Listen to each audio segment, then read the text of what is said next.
got to touch. Oh my God, I have a whole situation. I have a puppy who wants attention. Okay, all right. Welcome. Good morning. Welcome to the Wellness Movement. I'm Julie with Balanced Life with Julie, and you are watching Spanglish World and her network on Zingo TV, channel 250 and 251. Remember to download the Zingo TV app. It's free. You can leave a review. And Zingo TV is available on Google Chromecast, Amazon Fire and Fire Sticks, Roku, and Roku Sticks on all smart TVs from 2016 forward. And you're Kaz. I am Kaz from Key Health and Wellness. Kaz. And you're Coco from where? Coco Land. Cocolicious.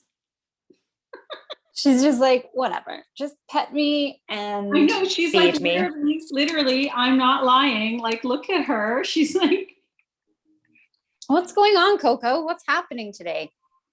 Why are you having a moment? Coco's going in for surgery tomorrow. Oh, that's why she's sucky. I know. And it's the vet is calling me right now. I'll have to call him back. Oh, well, it's okay, Coco.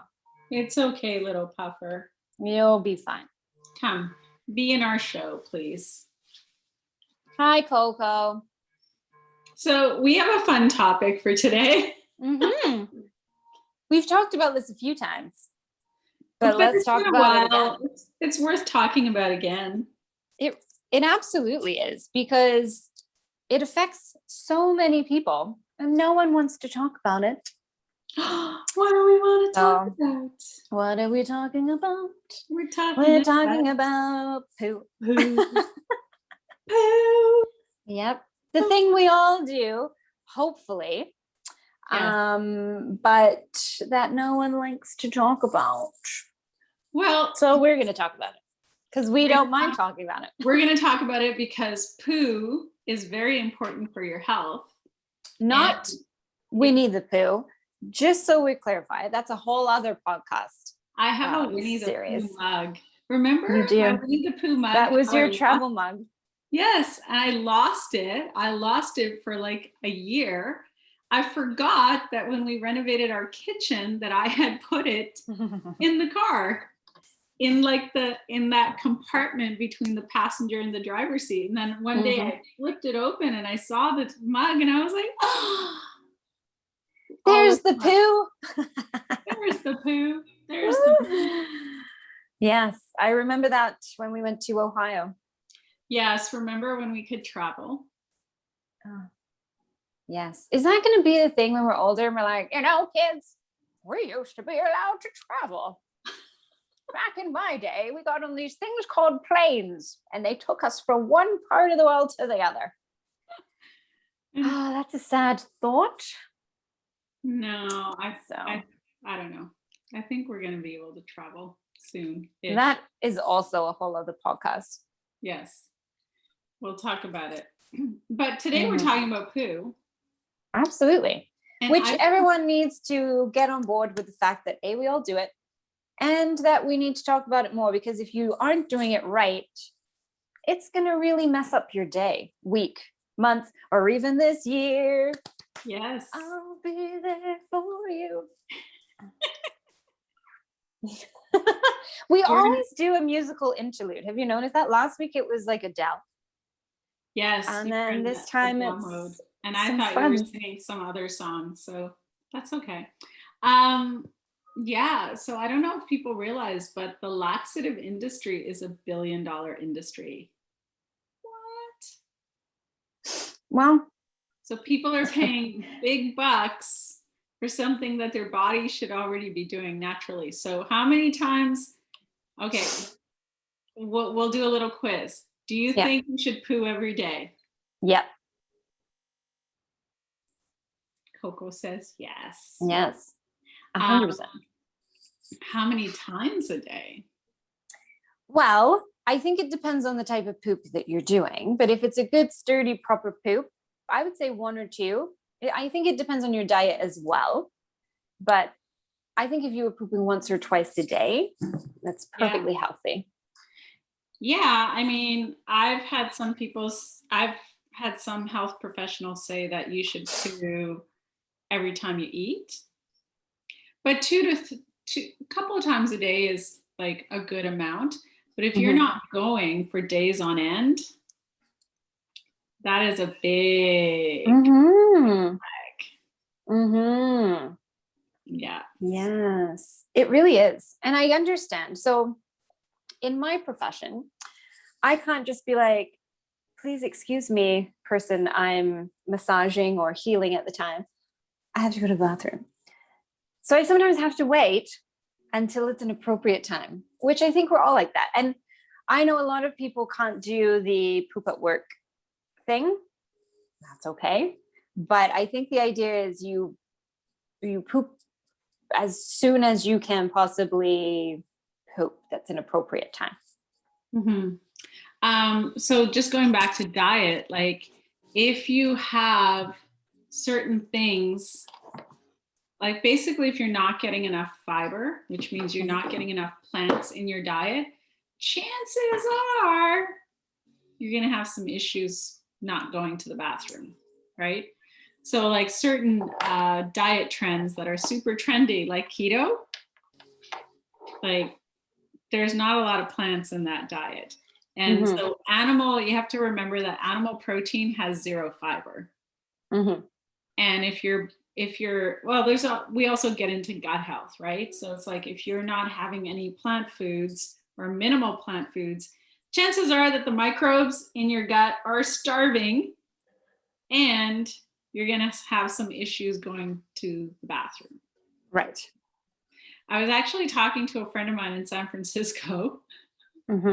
And I said to her, I said, who has time to read a magazine in the bathroom or a book? I'm like, in and out, baby. Like read one? Oh gosh. Yeah, right? like people keep like, you go into some people's bathrooms and they have like a whole, like a stand of reading material. Yes. Because I guess they have issues going to the bathroom. So they're used to just kind of sitting there on the toilet. Whereas I'm like, no, it's just in and out, baby. Like, wow. I mean, I think people have foregone the magazine to just their phones now. Yeah, well, still. Yeah, that's an interesting one. I don't know about that. Yeah, I've seen it. Next time I see it at someone's place, I'll ask them about how long it's taking them to go to the bathroom. Now, so in terms of gut related stuff, if someone's having issues with going to the bathroom, is fiber at that point, like if they can't go, it's now like almost to that impacted phase, is increasing fiber good, or is that going to bulk it up more? At that point, should they be adopting something else just to get it out? And then once you're free of that kind of hard impacted poop, you're able to start doing a better, healthier diet then. But if you're at that stage where you can't go and it's painful and you're doing pellets, is fiber good at that point, or should there be something else they take for then? Well, something to also look at is what a lot of people are dehydrated.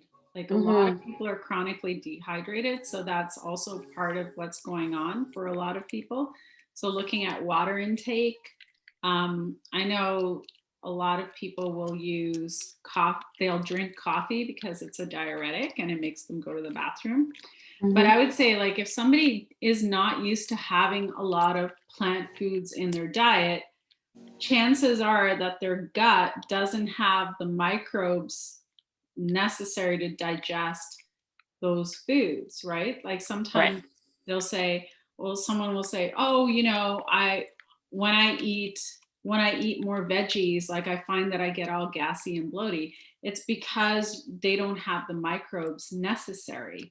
So instead of like having an all or nothing approach, it's important to just slowly start to add in, like it depends on the person and their constitution. Like Some people, depending on what's happening with their gut, they might only be adding in like half a cup of, veggies onto their plate and getting their system used to having plant foods again. But the microbes in our gut only feed on plant material. They don't feed on meat.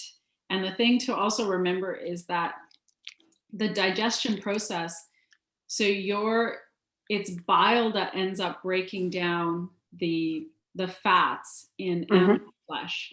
And that's a very different process in the gut. And actually there was a 2014 study out of Duke University that looked at the difference between digestion and in using all plants, like 100% plant diet and a 100% meat diet. And they found that when people were eating 100% plants, they just had better overall gut health and lower inflammation in their body. And when they were doing meat, they had higher inflammation in their body, and they were actually setting up the conditions in their body for cancer and heart disease and stroke. So that Duke University study is basically the smoking gun that says, okay, why is eating animals linked to these very serious chronic illnesses? That's why, because of what's going on in the gut and how things are digested. And so we just want to go back to the fact that microbes in our gut feed on plants. That's what they need. And so if you're not used to having plants, if you're on some wacky diet that tells you that all carbs are bad, it's simple carbs are bad, processed carbs are bad, but an apple is not bad. An apple is good. And so if you're not used to having those kinds of things, then you need to slowly introduce it. Right. Absolutely. So for people that find themselves in a situation where they're chronically struggling in the bathroom, I guess some good tips would be then to start to definitely drink more water, like maybe have your morning coffee, and then in the rest of the time you're going to increase water, because the water helps to obviously flush things down and out. It also makes things a little more lubricated to move through the system, right? And then of course starting to slowly increasing, because otherwise, like you said, it will cause bloating and gas, which will be more uncomfortable. For sure. So just slowly starting to increase, and not just like veggies, but also remember that the microbes will feed on different like whole grains too, right? So it's not just exclusively veggies. It's like veggies, fruits, whole grains, like everything they don't actually have a complete, like people who, researchers who research the gut microbiome, they don't even have a complete picture of all the different plant fibers and how they specifically feed the microbes. They just know that they do. Right? So this is like in the last 10, 11 years, research in this area of like the gut microbiome, it's increased big time. So our understanding of it has increased, and this is much deeper than taking probiotics. And in fact, I tell most people don't take probiotics, because you want to be giving your microbes what you need through the foods that you're eating, because that's what they want to be having.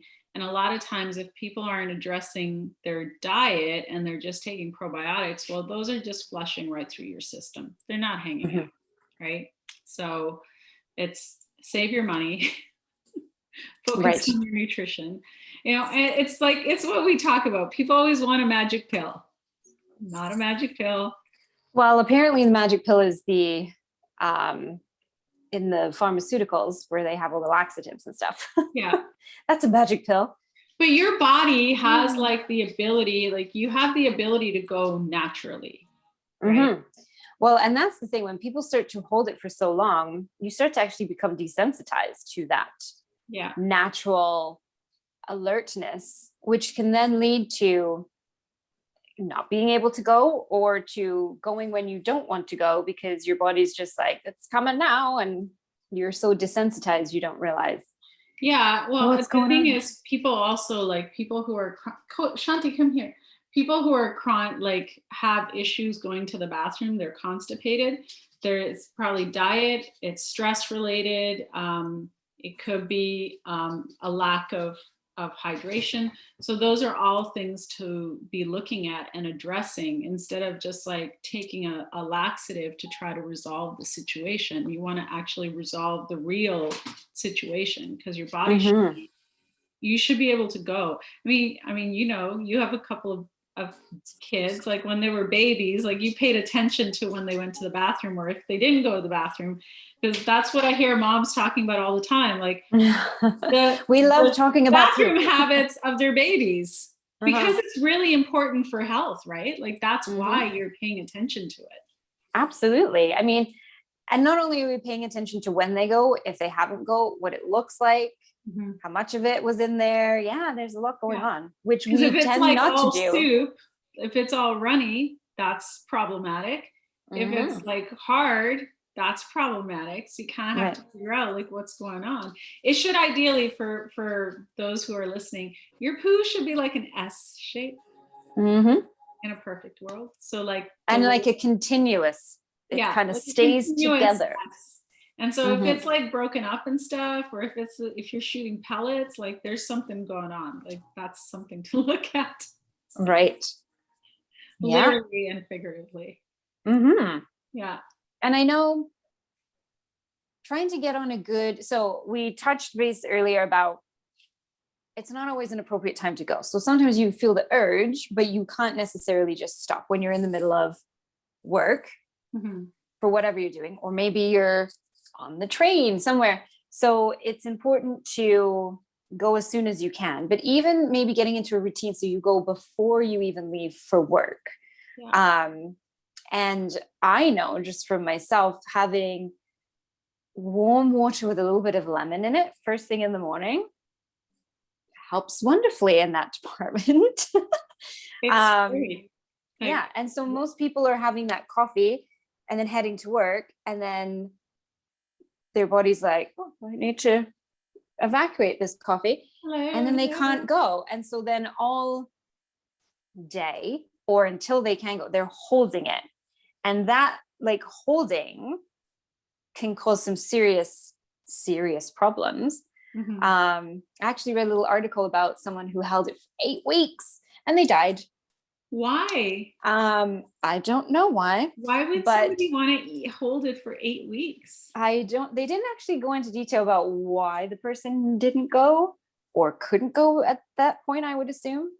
But it created such swelling in the abdominal like cavity that there's some very serious nerves that go in there. Plus you've got like the inferior vena cava, which is your main venous return back to the heart. And so it likely, when you have all this expansion going on in that area, does a whole lot of damage. And so this person started experiencing paralysis in their legs,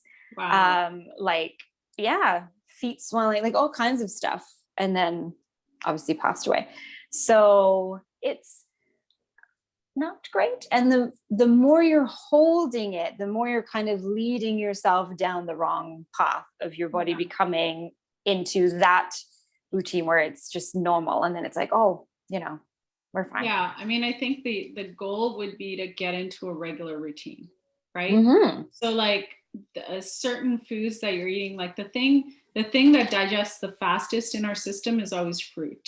So you want to ideally have fruit by itself, because everything else takes a little bit longer to digest. Right. And so complex carbs and fats take about 4 hours, right? So 4 to 6 hours-ish. So if you kind of think of it that way, and just like how your body works, if you're eating at certain times, chances are like you've had your dinner, you've slept overnight, like you've had your whole night. So in the morning, having like some warm water and lemon, you should be able to go before you go to work. And then whatever you have for breakfast, whatever you have for lunch, chances are you can probably time it so that you're going sometime in the evening, like before or after dinner, but that's obviously not the food that you just had for dinner because your body doesn't digest it that quickly, right? So you can time it, right? But if you're not regular and you're not going at regular times, like it should be part of your health priority list of like, oh, I need to figure out what's going on here and I need to like dial it in. So it's not something that you want to skip. And I used to work with this makeup artist on, she worked on a couple of my projects and she told me that she would go like 3 or 4 days without going. I was like, dude, that's not healthy. Like, I know that might be what your body's doing, but that's not something that you just ignore and like go with it. I know quite a few people who have IBS and they really struggle with, you know, one day they're battling diarrhea and the next day they can't go for 3 or 4 days. And so a lot of it does come down to diet, of course, but some of them have only been able to find a good balance by taking like Restore-Lax or something on a daily basis, and Metamucil, those types of things to kind of just help them get, because it's been so long, like so many years, they battled this before they went, I should do something about this, or found a doctor or a nutritionist or someone who said, this isn't normal and it's not healthy and we need to fix it, rather than just be like, take a laxative, take Imodium. Like, so, but now they've got into this situation where essentially their bodies become used to that yo-yoing and they can't get to a common ground. So they now have been able to find a balance, but they are aware of the dietary things. Like my sister, for example, if she has anything dairy, we don't make plans for the rest of the day because dairy she's is like one in of the bathroom. Things, dairy is actually really problematic for gut health. Right. Yeah. So many people now find that it's not like an accident. Like, I mean, we've talked about it offline. Humans are not cows. So when we have the food that's meant for a whole other species, it's going to cause problems in our system. And dairy is like one of the biggest contributors for digestive issues and a whole slew of other things like skin allergies, asthma in kids. Like it's very, very problematic. Oh, and the worst one is cancer. So yeah. Right. I would put a pass on dairy. Find something. Yeah. Well, and the crazy thing is there's dairy in so many things you don't even realize, and it's named different things. So half the time when we go out somewhere, she's like, oh, it's got dairy in it. And I'm like, I don't see milk on the packaging. And she's like, you see the word that says blah, blah, blah, blah, blah. That actually means some form of dairy. And I'm like, oh. So now she's become proficient in reading labels and ingredients. And it's sad that we have to do that. But if she doesn't, she knows the consequences now. Right. Well, we could talk more about poo and dairy and all of the things, but we have done many shows on it. Yeah, maybe we'll do a continuation. But anyway, if you're having issues, going number 2, definitely don't ignore it. Work with a qualified nutritionist. Where can you find one? Oh, right here.